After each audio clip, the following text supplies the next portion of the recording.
காங்கேயம் முத்துவின் ஒரிஜினல் வின்னசஸ் பிராண்ட் அரிசிகள் தரத்திலும் சுவையிலும் என்றும் நம்பர் 1.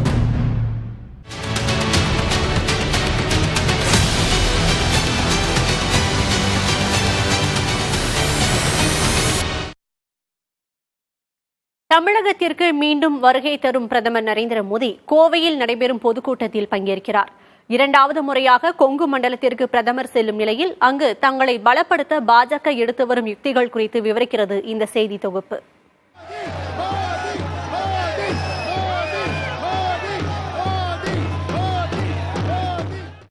தமிழகத்தில் பாஜகவை பலப்படுத்த அக்கட்சி பல்வேறு நடவடிக்கைகளை முன்னெடுத்து வருகிறது. மக்களவை தேர்தல் நெருங்கும் நிலையில் தொடர்ச்சியாக தமிழகம் வரும் பிரதமர் நரேந்திர மோடி திங்கட்கிழமை கோவை வருகிறார். வாகன பேரணியில் பங்கேற்கும் அவர் பொதுக்கூட்டத்திலும் உரையாற்றுகிறார். மேடை பேச்சில் திமுகவை பகிரங்கமாக விமர்சிக்கும் பிரதமர் கூட்டணியிலிருந்து விலகிய அதிமுகவை கையாளும் விதம் வேறு மாதிரியாக உள்ளது.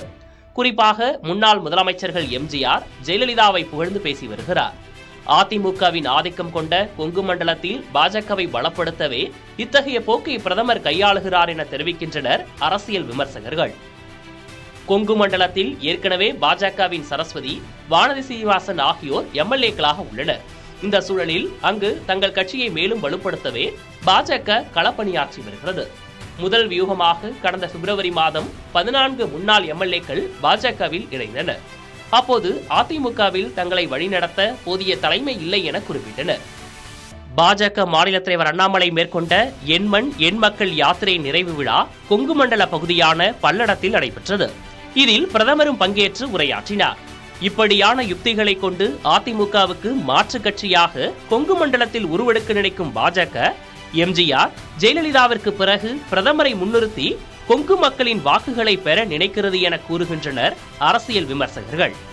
எது எப்படி இருந்தாலும் வரும் நாடாளுமன்ற தேர்தல் முடிவுக்கு பிறகே பாஜகவின் வியூகம் வெற்றி கனியை எட்டி பிடித்ததா என்பது புலப்படும்.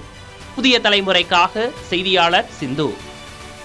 காங்கேயம் முத்துவின் ஒரிஜினல் வின்னசஸ் பிராண்ட் அரிசிகள் தரத்திலும் சுவையிலும் என்றும் நம்பர் 1.